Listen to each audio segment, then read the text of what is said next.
Mtoto unamfundisha kwanza wewe mwenyewe jinsi ulivyo, unamfundisha wewe mwenyewe kwanza. Hapo mlipo nyumbani, mfundishe wewe hata kwa matendo, wewe unavyofanya. Mwelimishe, fanya hata wewe kwa matendo. Mtoto anaweza kuwa na tabia njema hata kuliko kumpeleka sijui kwa wazee, sijui kufanyeje. Hapo nyumbani, pale anapokosea kile umemfundisha, muonye kidogo tu, mtoto anaweza kuwa na malezi bora zaidi. Nyingine, kula na watoto pamoja. Unaweza kuficha tabia kulingana, unakuta kuna mtu mwingine ambaye anataka kula zaidi ya wengine, lakini kila mnapokula pamoja, baba unaweza au mama kumfundisha kwamba bwana, kula kilicho mbele yako, hata mwingine anahitaji kula. Nayo ni malezi bora.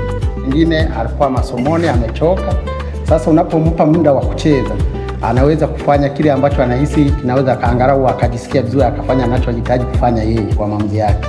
Kumpenda, lakini pia kumtakia maisha yaliyo mazuri, hata jione kwamba mimi kweli nilizaliwa na mzazi wangu ananipenda. Pia kumpa haki zake ambazo zinastahili. Wengine unakuta wamejificha, kwa mfano kama Kanyeranyere pale Kimiravihise, watu wapo wamejificha, unakuta wana simu. Mtoto anaaga nyumbani kwamba anaenda shuleni, kumbe hafiki. Pengine mzazi unapigiwa simu, mtoto haji shuleni. Kwa hiyo wao wajibu wamekuwa watekelezi ipasavyo. Sema mimi naenda kijiweni, tunaenda kubeti.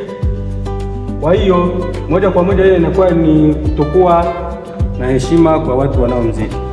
Labda hapo kama kuna mwenye kuongeza ya mawasiliano mazuri kati ya mzazi na mlezi. Maana yake kwamba familia ambayo inalea vizuri na zingatia yale malezi bora, lazima wazazi watakuwa na ule urafiki, ukaribu na watoto wao. Means kwamba mawasiliano baina ya mzazi au mlezi na mtoto yatakuwa yako kwenye kiwango kizuri.